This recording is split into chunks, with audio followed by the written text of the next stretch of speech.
Thank you, everyone, for listening to Soul Talk with host Jeremy McDonald, the author of Peace Be Still. You can check out more about our shows or about Jeremy at soultalkradio.org and jeremymcdonald.net. And now for our show. Hello, everybody, and thank you for listening to Soul Talk on Wednesday night. We have an amazing guest on tonight, and I'm very excited about having him calling in from Colorado, Dr. Roger Teel, and we'll be discussing his book, This Life is Joy, Discovering the Spiritual Laws to Live More Powerfully, Lovingly, and Happily. And just a brief thing about Dr. Teel, he is the a senior minister and spiritual director of the Mile High Church in Colorado. He is a world-class New Thought spiritual teacher in our New Thought community, and I'm very excited about having him on the show. Dr. Teel, welcome to the show. How are you this evening? Jeremy, I'm doing great. Thanks for having me with you. Absolutely. Wonderful. And thanks for coming on. And I actually, I was just actually reading in the book, and I think I want to kind of start off with this. We're in the section on forgiveness. This conflict is forgiveness. Oh yeah. And there's a story about a man. He's getting ready to fly his plane, and he's he did fly his plane, and he's barely landed. He finds out, and there's 3 rats in the in a part of the engine, I guess, and they had chewed an important part of the plane, so he barely landed the plane. And I enjoyed the lesson that you bring in here, that we have to climb higher and clean, to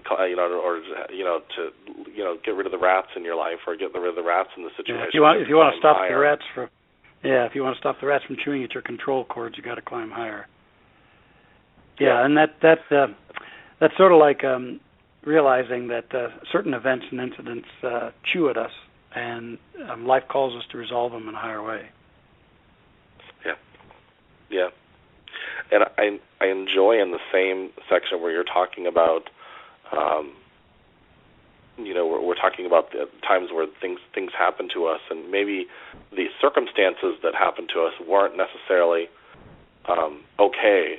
However, we can take it on personally and let that hurt, I guess, fester inside of us, and we're not climbing higher. We're sitting into the midst of that pain or that experience, and we're not in that forgiveness, or so we're kind of looking at conflict as an opportunity to grow, if the way you're describing it in here. Yeah, I understand that correctly.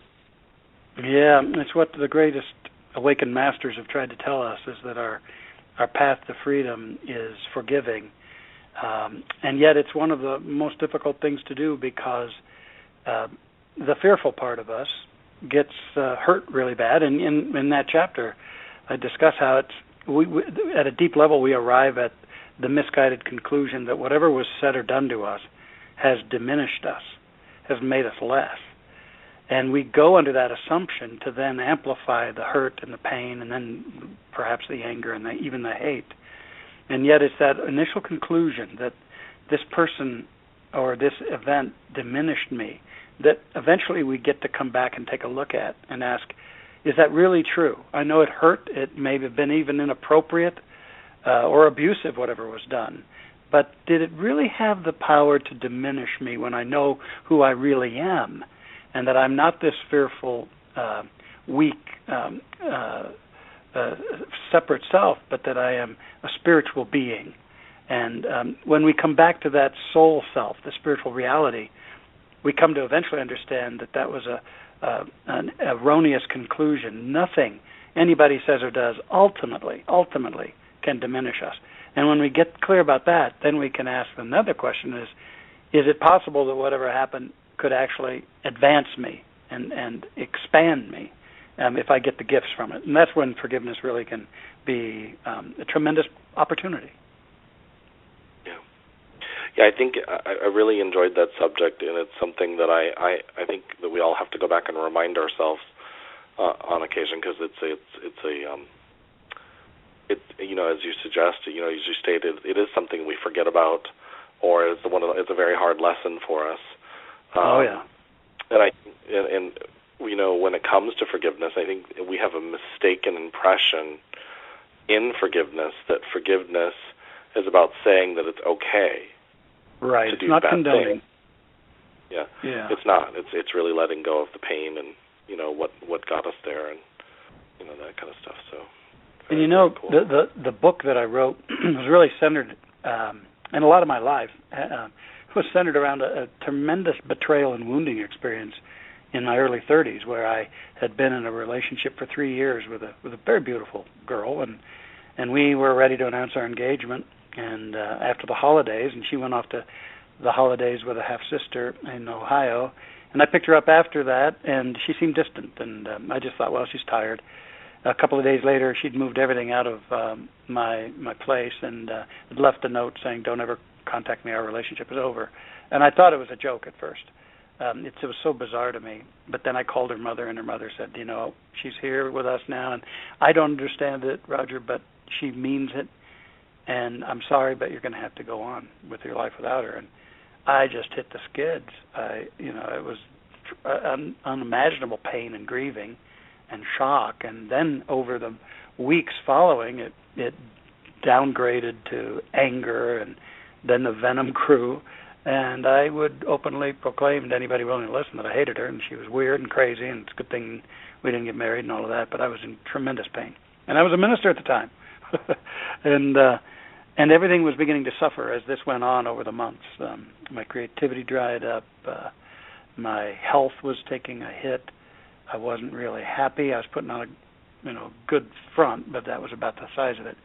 And a really dear friend, and by the way, a good friend will tell you what you don't even want to hear at times. And we were out having a beer together, and I launched into yet another of my tirades against this girl. And finally, he said to me, "You teach this new thought spirituality. Have you ever thought of using it?" Oh my gosh, Jeremy, I almost knocked him off the stool that he was on, but I knew he was right, and I knew I had to take a look at this thing. And so I started exploring it, got some help around exploring it as well, and I began to realize that the relationship wasn't what we thought it was. It was dependency more than true love, although we did love each other, but it wasn't really profoundly centered. And then I began to realize even more fully how I had walled myself off.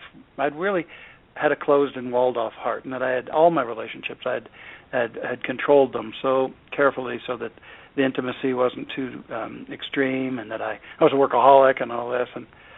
And finally it dawned on me that this was the ultimate lesson, that I had gotten this far in my early life with a closed and protected heart. And then I went and did some tremendous growth work with some people, and during one of them my heart chakra flew open, and I knew God in a way that reminded me of an earlier experience when I was a young boy. But anyway, I knew love and I knew God in a profound way, and began to realize that she and I had come together as teachers for one another. And a couple of years later, she called me and said, "I think we could talk now." And we talked, and I thanked her because my life had totally opened up and transformed with the opening of my heart. And I forgave her, and she forgave me, and we said goodbye and hugged, and that was it. And, for me, that was a realization that at the time I felt victimized and was unwilling to forgive. But then later when I realized that there was a larger story to that whole thing, and I looked into it, then I was able not only to forgive but receive gifts that have made my life every great thing that it is right now. Yeah, I remember reading that story about the young woman that you were going to be engaged to, and I thought to myself, and what I really enjoy about your book, and for those of you that are listening, is that your stories, they are about, a lot of them are from your life. However, they're very relatable to everybody's life, because there's not a person out there that probably hasn't had their heart broken. Yeah, and, right. They want to wall off their heart because they don't want to get hurt again. And you even I think that's in the chapter the chapter that says this instant is love. And I could be mistaken because I don't remember where all the stories are at. But one of the practices you put in here is to recite throughout the day, this instant is love, or this moment is love. And that does, I've even been doing that since I've read the book, and it does open up your heart chakra. It good. does open up your mind. I'm glad to hear that. And, because then you're making an intended effort to think in a different paradigm, I guess is the way to look at it.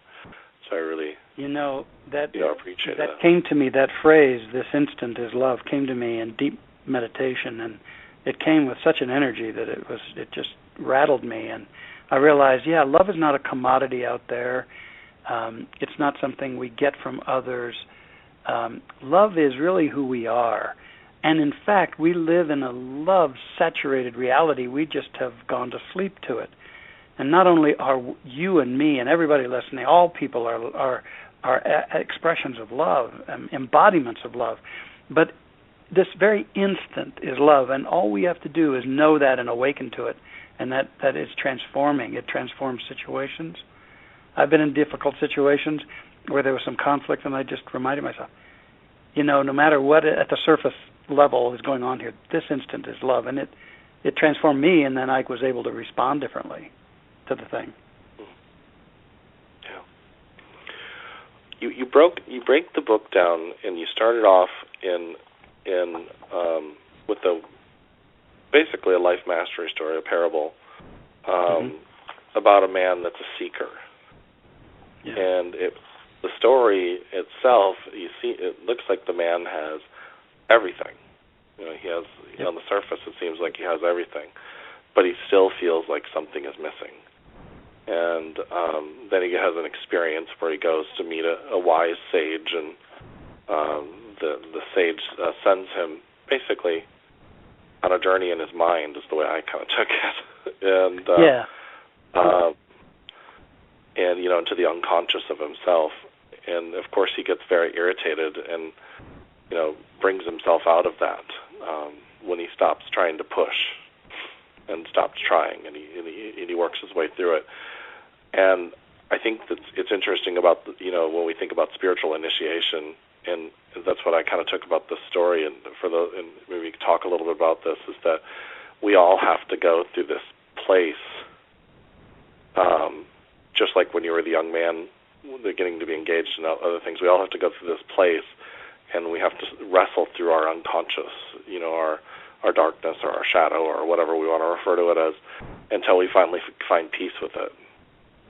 Yeah. And I think that's really the journey of your book, This Life is Joy, is finding how to transmute that place of uncomfortableness or strife or stress and turn it into an opportunity or a benefit for you. And that's how we find peace and joy in our lives. Can you talk? Obviously, you have several stories. So I'm sorry. Go ahead. Well, I appreciate your summary of it. That's beautifully put. And usually we come into this life seeking to attain and push and force everything, whether it's acquiring the things we want in our life, and we even bring that sometimes to our spiritual lives. As the seeker, he achieved everything outwardly and abundance-wise, but he was hollow. But he took the same aggressive, fighting, attacking mode, trying to get that, to get his enlightenment. And basically, the story is about how there are openings in every situation.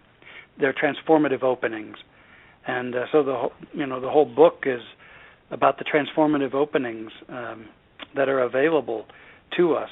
The second part after that short parable is 7 pillars of truth, and then the part 3 is 9 portals of transformation. And I think particularly those 9 portals of transformation, based on the truth foundation that part 2 sets up. Part 3, these portals of transformation are the things that are the most difficult parts of life, whether it's fear or problems or judging or conflict, disease, change, uncertainty, risk, all those kinds of things, and how there's transformational approaches to every one of them that can make them, rather than traps for us, can liberate us and free us if we know how to relate to them in a different way.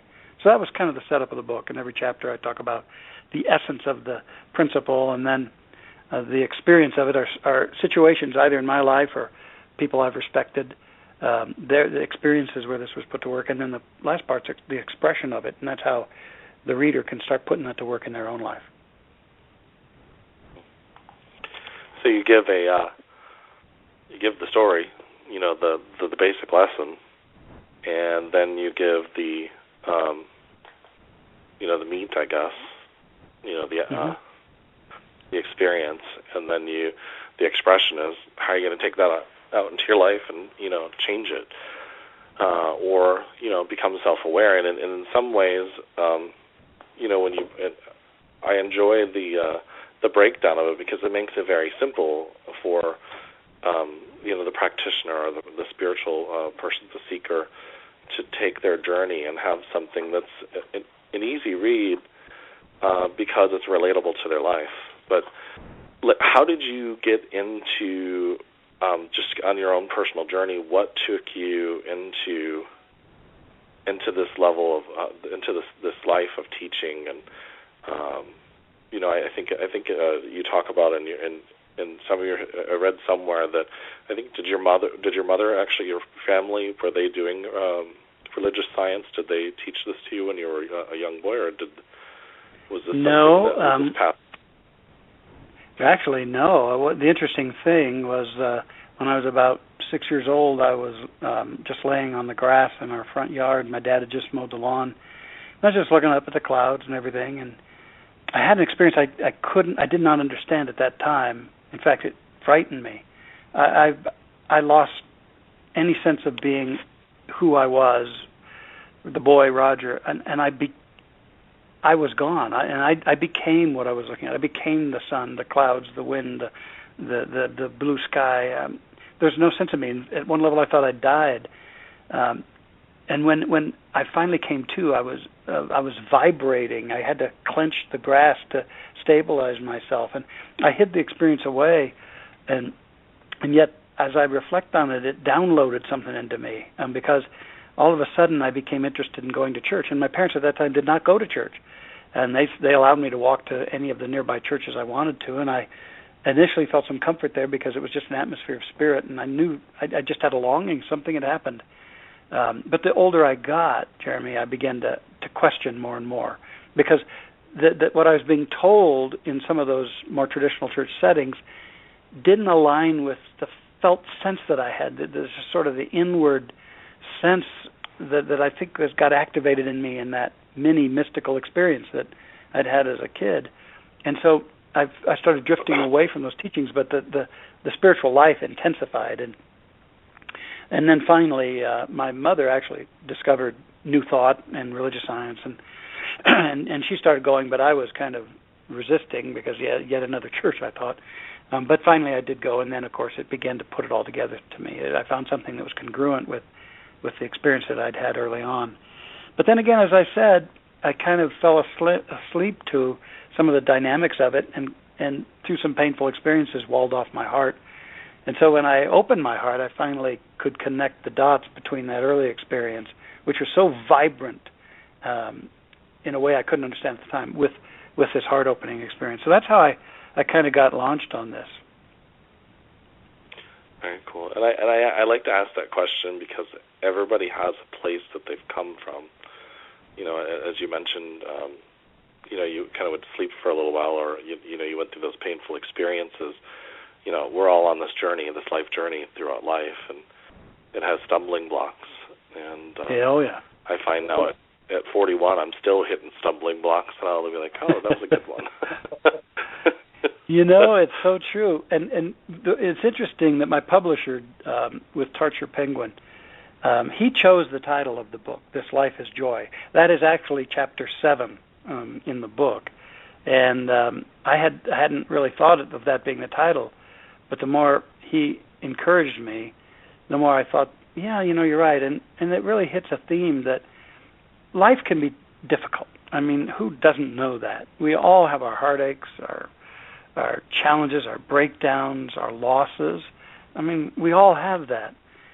And yet, what I write about in that 7th chapter is that still, life is joy. The very essence of life, the ultimate reality of life, is joy, and we can get back to that. And actually, it's getting back to a place of deep oneness and pure well-being, the pure joy that is at the beginning of our life before we heap on a bunch of misconceptions about ourselves and about life. And so I write about joy not as superficial happiness or pleasure with desired outcomes. I'm talking about a deep universal joy of being at the center of every one of us. That is a sustaining power even when we're going through the tough, heartbreaking times in life. I talk about the children of Israel when they were in a phase of their Babylonian captivity, and they were sorely oppressed, and they'd slave away all day, and were in a terrible situation. And they would creep back to their camps, and when they were no longer under the watchful eye of their captors, they'd sneak down to the river, and they'd take out harps and lyres from the willows and the rushes, and they would play them, and they would dance. And what I love about that is that they didn't let go or lose track of the deep joy, even in their slavery. And I'm inviting everybody to find their own harp in the willows through this book, so that even when times get tough, that they can still sense a deep joy of being that empowers them and really leads them to what really most matters in their life. I like how you put that. That's something I've been really talking about in my own ministry, is that we're not ignoring the fact that there's challenges in life, that there's this deep joy that never goes away. It's still there. If I have something that happens that makes me step or pause for a second, and it doesn't knock me off the rocker, because my joy didn't come from a superficial place, like my house. Absolutely. Or my car and all that kind of stuff. So if all those things go away, I'm still at the root happy. That's right. I may not like the fact that my house is gone, but I know I'm going to get a new one, or I know I'm going to be okay. So it's and I think that's these principles, they're so basic.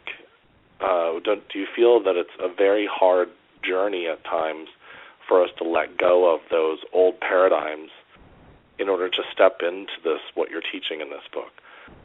Well, it is. It is only in that we so get pulled in by our judgments and assessments of life, and by the sensory experiences of life, and so we become more identified with what's been called the ego, the fear-oriented separate self. We become identified as that. We live in many cases, people live a fear-based life, and all of this makes the changes and the hardships of life even more agonizing, because we've forgotten who we really are, and we've allowed circumstances and other people to tell us who we are in a limited way, and we live that out. And when I invite people back to their joy, I'm really inviting them back to their true spirit as an invincible being, mighty in the midst of whatever is going on. And that joy is not just a superficial la-di-da Pollyanna thing. No. It's real power. It's creativity. It's aliveness. It's what spurs on our sense of vision, and it's even at the very heart of prayer, this thing called joy. And it's essential. I also feel like it's essential for our society to reclaim its joy, because whenever we think our joy is in material things or things of the world, we're so able to be manipulated by other forces around us. We lose our sense of natural independence and free thinking, because we've gotten hooked on all this other stuff. And in some respects, Jeremy, I feel like it's incumbent if we're to heal the addictive process in our society, because the whole addictive process is that we've lost track of our inner, authentic, organic joy, the joy of our being, and we've gotten addicted to the superficial surface pleasures of life. And when we can't maintain those pleasures, what tends to happen is we descend into pain. And if that's all we know is this pleasure-pain roller coaster, then we have to numb the pain, and that's where the addictive cycle comes in. We numb it with substances or alcohol or sex or food or or whatever the case may be. And all of that can be healed when we really get back to the truth of our being and the joy that we are, that nothing can give us in this life. It's who we already are. I think even work can become an addiction, like you had mentioned, about the story you'd been working. And, so it becomes the avoidance. And I think I agree with you that society is at a very interesting place. I mean, we've got people, trying to get the bigger houses and the cars and everything else. And in their minds, they're in the right place. They're wanting to create a safe place for their family.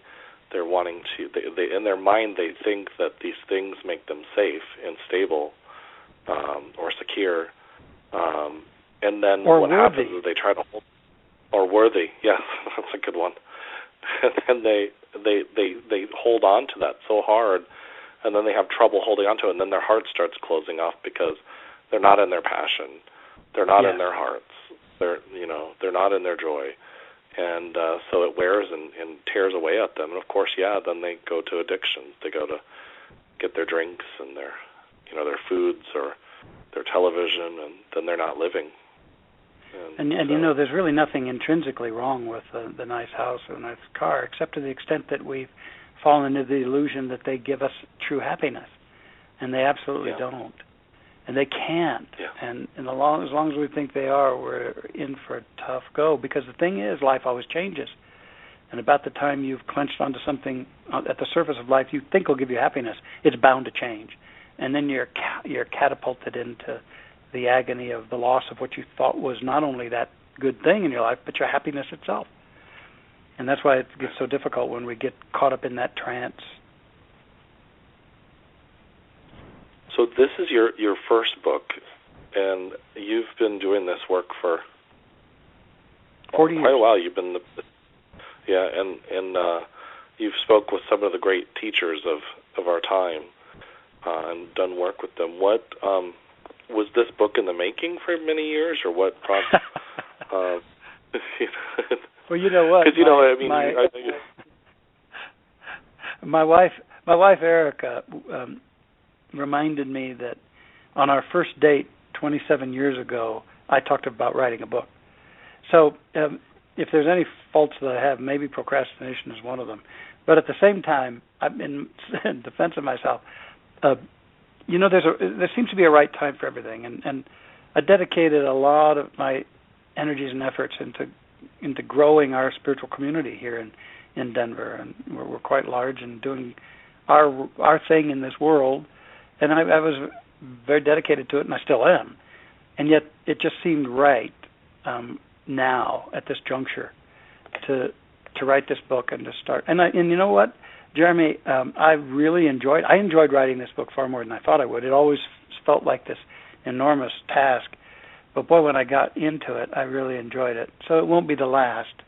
But it was just the right time. Just the right time. It makes perfect sense. I was just smiling because I started to write my first one in 2006. I didn't get it done until 2012. And I'm writing on my second one, and then I'll go write. I started a third one, and we share the same publicist, and she's always like, "You got that second book done?" And I'm like, "Yeah, one of these days, in the right and perfect time." So that's right. I guess when it feels right, but it's always interesting to hear everybody's perspective on things, and I think it's important because there's a lot of people out there that are wanting to write books. I was just in a meeting today, a phone meeting today, and I was talking with this group, and one of the gentlemen said everybody has wisdom to share. Everybody has something that they can share with the world to help benefit the world, and there's no, and he basically was saying that there's no reason why we can't live our passion, teaching our wisdom, and benefiting the world. There is no reason why we have to be working in things that don't make us happy. I so agree, and I tell you, you probably experienced this in your ministry too, Jeremy. So many people feel trapped in less than fulfilling career paths or vocations, and man, I tell you, to find an outlet where your sense of purpose and your joy can express is a great blessing. But I think what I know is it's important to claim it, because otherwise it's seductive to just stay in that lesser path and not honor what's in you. Absolutely. Yeah, it's quite the extraordinary. And then you, of course, I know you've experienced this, when you see somebody that's come from a place of pain and strife, and then they come back to you. I know you've experienced this many times over, and they come to you and say, Dr. Teel, what you told me or what you helped me with a couple of years ago, by the way, I've gone to college and I found the great career for myself, and I'm happy, and I just married somebody, the perfect wife, and everything. And so, and isn't it beautiful? Oh yeah. Absolutely. And you know what? That you're so right. It's not only beautiful, but everybody has that capacity to shine light. The second chapter of the book is "This Being is Light," and in that I strive to help us understand that we're all beings of light, and we think we're our physical bodies, but we're really not. We're beings of light, and we have a unique light to shine in this world, and we can do it even in our current occupations. I mean, sometimes we're called to really do our soul's work, and we make changes, and we do that, and that's great. And yet anybody doing whatever they're doing can shine great light if their purpose is to be uplifting and be supportive. Do you mind if I share the story of when I went to prom? Absolutely, please. Well, it's an experience from my life when I got up the courage to ask a cute girl in high school. It was our junior prom, and I asked her to go with me, and to my shock, she said yes. And I, at the time, I was both elated and terrorized, because I thought, oh my God, now I got to pull off this date. So I got all the arrangements done, my tux, the flowers, all that stuff, and scrubbed myself almost raw on the night of the prom, and went over to her house and had to endure the endless pictures with her parents. And nervous, I was so nervous, I couldn't stop perspiring the whole time. I was just so nervous.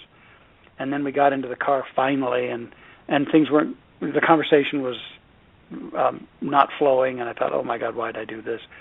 And anyway, I'd made reservations at a great restaurant in town at the time. It's no longer there here in Denver. It's called the Top of the Rockies, and it was a restaurant on top of what was then one of our highest buildings.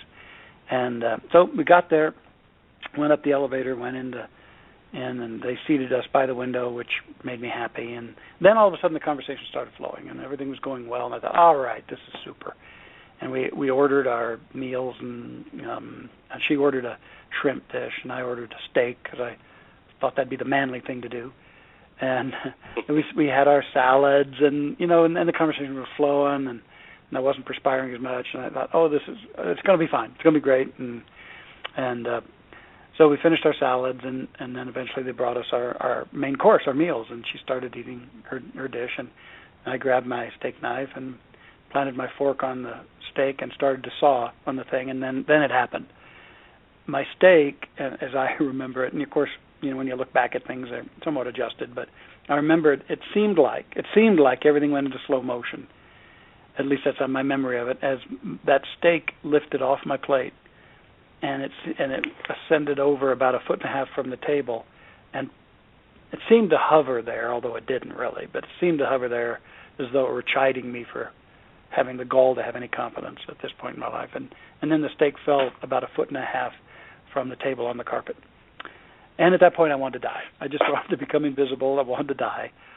And I tell you, no more than 20 seconds, maybe 15 seconds, the maitre d' that had seated us, who'd been standing about 20 feet away or so with one of those white towels over his arm, he swooped over in front of us. He reached down with that towel, grabbed that steak, put it under his arm, and proceeded to start apologizing to me.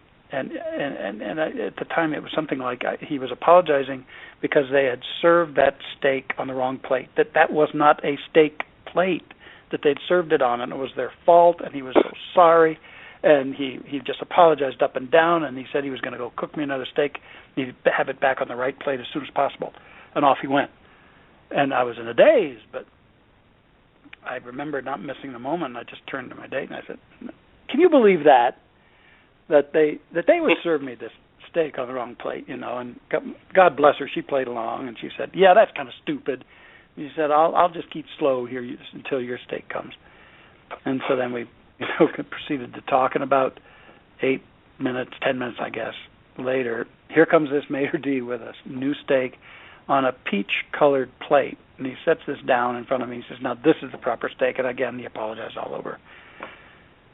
And I've never eaten a steak so carefully in my life. And so we successfully completed it with no more mishaps and had our dessert, and it was time to go to the dance. And so I paid the bill, and we went back into the lobby and pushed the down button on the elevator. And I remember looking back at that blessed maitre d', and he just gave me the most compassionate look and smile. It just seemed to say to me, "Hang in there, kid. Life gets better. You're all right. You're going to be just fine. Enjoy life." He didn't say any of that, but just the look of just such gentleness and such compassion to me just touched me. I pray for that man. I see his face right now just as clearly as that night, and I don't know where he is. He may not be on the planet any longer. I don't know, but I pray for him because he sheltered an awkward, frightened young man when he could have made a big deal of my faux pas and rubbed salt in the wounds. But it was a way that he shone light through being a maitre d' of all things. And here I am. I've written a book, and he's in it, and I'm talking to you and anybody who will listen. The ripple of his kindness and compassion still goes out. And I think that's the way we all can live our lives if we choose to. Yeah, he chose to take that, to rise higher, as you suggest. And that's actually how I kind of take the plane story, is you just keep on flying higher. He chose to see what happened in that moment and be loving. So. And that's really what makes life incredible. And there are opportunities around you and me and everybody, every day, countless ones, to do a similar thing, to lighten somebody's load or just to be kind and to take a different strategy when we're inconvenienced. Like, I for one have my biggest challenge either behind the wheel driving, where I tend to forget everything I've written about, or waiting in lines. Oh my gosh, Jeremy, it drives me crazy. But it calls me, not to snarl at the clerk or the person who cut me off. It just calls me to say, hey, who's suffering here? Them or you? And why are you doing this to yourself? There's another way. Yeah, absolutely. I have to tell you this really funny, quick story, and I think it kind of relates to what we're talking about a little bit, is that I had met a new friend, and we'd been out. He'd come over a few times, and we were enjoying each other's company, and I'd ordered Domino's pizza. And I remember I'd gotten a call from a friend of mine, and we had to leave just for about a half hour or so. So I went to go pick up the pizzas, and I was gonna put them in my refrigerator because I have a dog and I didn't want him to eat them. And when I grabbed them, I'm not sure if you're familiar with how a Domino's pizza box is, but I didn't close the front part, and they both slid out of the front of the box and fell face down, the top of the pizza on the floor. And of course, it I remember my friend, face down, and my friend, who's now a really good friend of mine, but we were fairly new in our friendship then, is such the kind person. He just looked at me, and I looked at him, and we both smiled, and we could not stop laughing. He didn't make fun of me about being a klutz, which I can be at times. He didn't do any of that kind of stuff. We just both giggled for the longest time. Of course, then we cleaned up the mess, and then we had to throw it away because I still didn't want my dog to get into it. And I think we went out to Applebee's after. But it's just those moments where we're completely embarrassed, because whatever happened, and there are compassionate people out there, and they remind us so that we can practice that on other people. Yep, that's right. Very good stuff. So I think this is the book is going to help a tremendous amount of people, this being is light. And I can't. There's a story in here, and you have to forgive me. I've been reading your book over about a 2 or 3 month period, so if I'm telling you the stories and I'm not getting them completely correct, it's because I remember the gist of it. But there's a story where you're going to marry a young woman. I believe it was in the late 90s, and she had changed her life, basically, and she was getting married, and she couldn't believe, she was just so excited about her wedding day.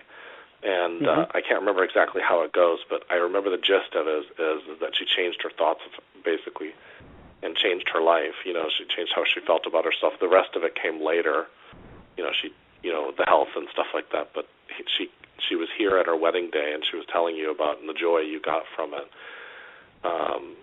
Could you talk a little bit about that story and what we gained? It's, it really hit me. I was there to perform her wedding, and I was about a half an hour early, and I went to the bride's room to check in with her, and everything was fine, and she just invited me to sit down because I was so early, and so we were chatting, and I congratulated her, and she shared her path, and she told me that as a younger adult, she was in her very early 30s, maybe she was 30 for all I knew, but as a younger adult, she had acne and thin hair, and she was overweight by about 25 pounds, and she hid herself away, and she didn't have very many friends. She was insecure, and her life was just boring and sad, and dreary. And she said that at one point she just happened to be watching a puppy at play, and the puppy was incredibly cute, but at the same time kind of homely, homely cute, but the dog, she said, was just romping around so confidently, so blissfully, licking her in the face, and loving her and just having a wonderful time, totally unconcerned with how it looked or what anybody thought or anything. And she realized that life was kind of reflecting a message to her. And that, I remember her exact words. She said, it was time for me to destroy the list of personal deficiencies that I carried around about myself, and to truly love myself, and to just go for it in my life. And she said that simple encounter with a puppy just sort of launched her, and she took action. And it wasn't like she tried to, go to a gym or a dermatologist or get a makeover and all that kind of stuff, although she did work on some of those stuff later on. But she said that she just decided to change her thinking and her thoughts about herself in particular, and to stop thinking of herself as unattractive or unacceptable or anything like that. And that not only to change her thinking about herself, but to be an expression of love, just like that dog was just not letting anything get in the way of it being. She said, I have to be the love that I yearn for, and give that to the world. And so she did that, and she gradually began to change her whole life around. And here she was, getting ready to be married. But at the time, I thought that really what had happened, that she had first had an inner marriage with herself. She had reclaimed and re-embraced herself. And that's a key for us all. We have to start really loving and accepting ourselves, and then we can unleash that love within us, and then we'll have all the love we could ever desire in our life, and as well as all the abundance in our life when we love ourselves. Yeah. Well, and then the lesson there is that her list, that and I think we all have that. Well, we've all at that time, sometime had a list that said, if I just had this, then this would be okay. And then if I just had this done, then life would be better. And then this, and then you're never satisfied because the list never gets taken care of. That's right. Or there's more added on to the list. And I think oftentimes we forget that there is a whole bunch of us out there. We're all different, at least on the physical level. And then at the soul level, we're all love. We're all expressions of love and light. Absolutely.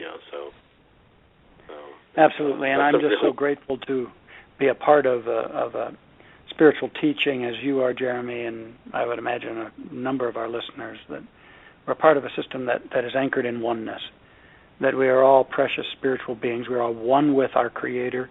We're expressing the life of our Creator, and we're one with one another. And I think that when the great teacher Jesus invited us to first seek the kingdom of heaven within ourselves, it was to find that love and that linkage to God, that oneness, and to know that we're gifts to this world and gifts to our life. And then we can start building bridges to one another. And heaven knows our world needs this healing right now so much as religions are warring against each other, and we need to see the good in it all. This New Thought teaching, that this general New Thought way of life gleans the best from all the spiritual traditions and blesses them all and seeks to awaken humanity to our oneness. That's what it's all about, and we've got to stop persecuting people. The terrible bigotry that's going on, the discrimination against gays and lesbians by certain facets of religious traditions in our country is despicable, and it's got to stop. And we've got to love one another, and it also we have to love those who are intolerant at the same time. And yet, what we all can do is start building our own bridges with one another, and invite all of us to take that on, because there's no them out there who's going to heal the world. When the great teacher said, "Find the kingdom within you," he also wanted us to build up the kingdom of heaven on earth right now, a paradise now, not in another lifetime or after we die, but right now.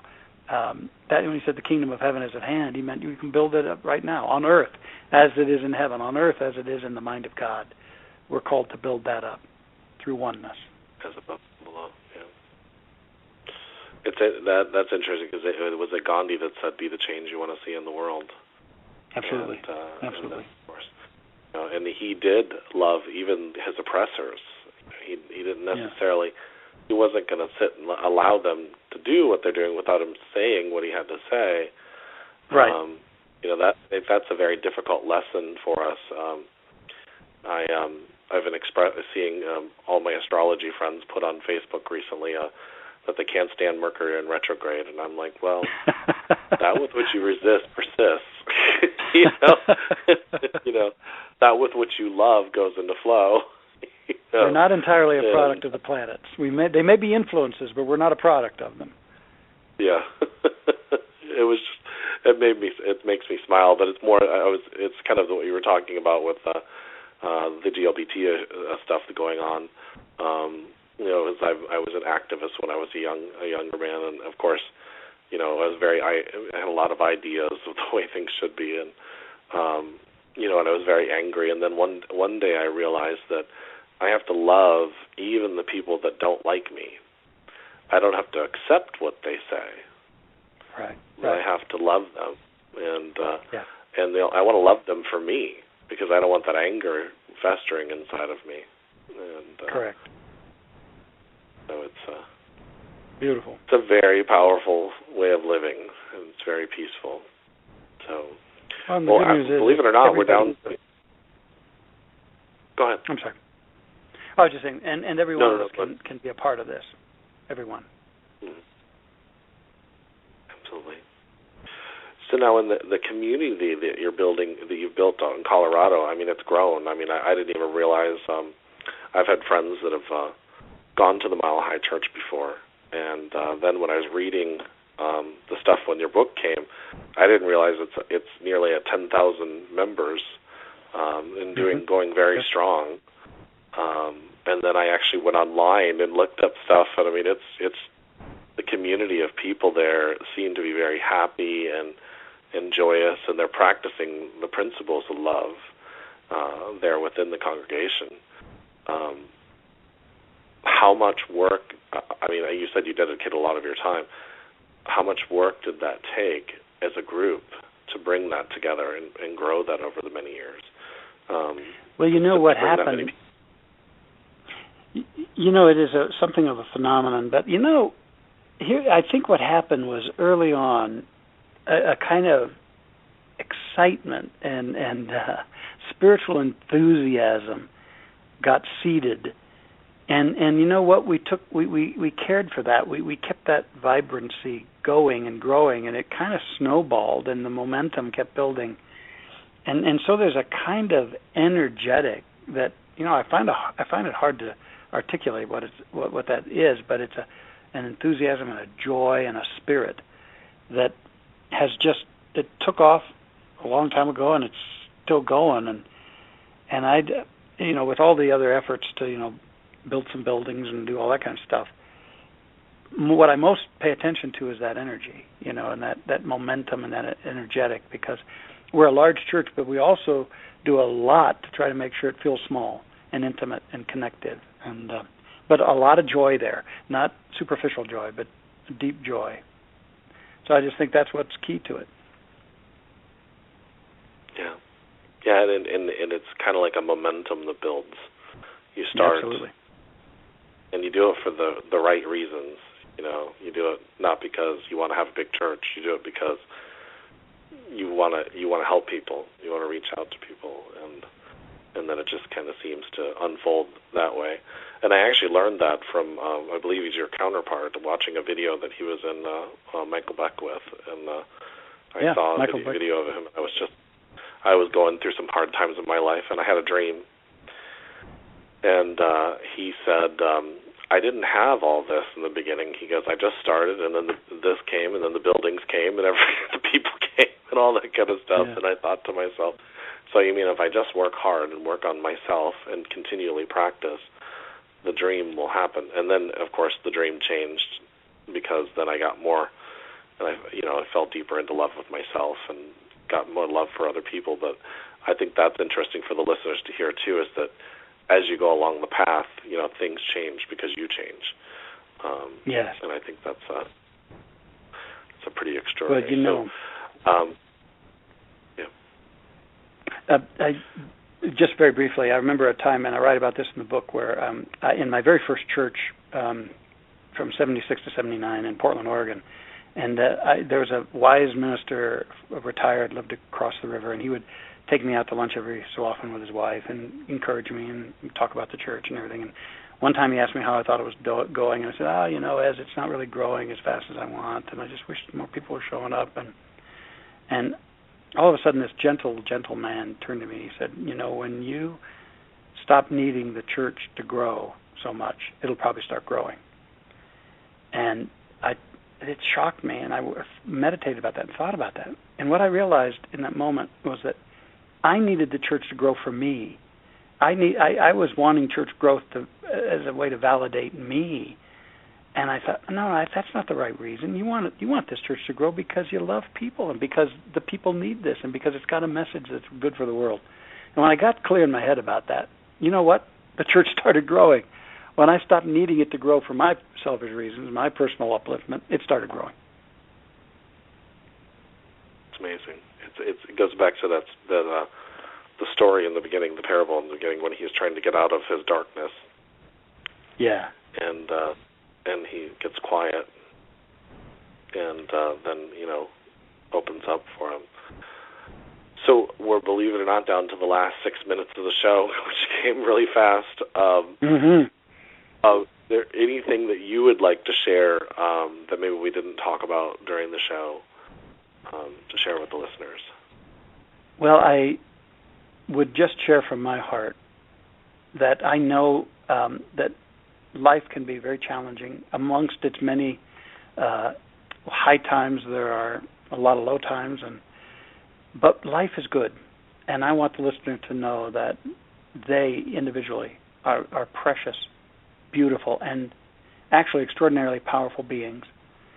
And it begins with a shift in perspective, where we realize that we're God-ordained beings, that we have creative capacities, and that we're here to express life, not be a victim of it, and not just be in reaction to life, but to be creatively unfolding our lives. And in this book, I talk about some of the most difficult aspects of life, and how every one of them has a gift for us and an opportunity, and can actually be springboards rather than swamps for us, or quicksand for us. And whether it's disease, there's a chapter on disease, that this disease is discovery, that there are messages in it for us, and when we get those messages, things can shift. I talk about the need for surrender and conflict, and there's just so much in here that helps us just remember that that there's always hope for us, and there's always creative options for every single one of us.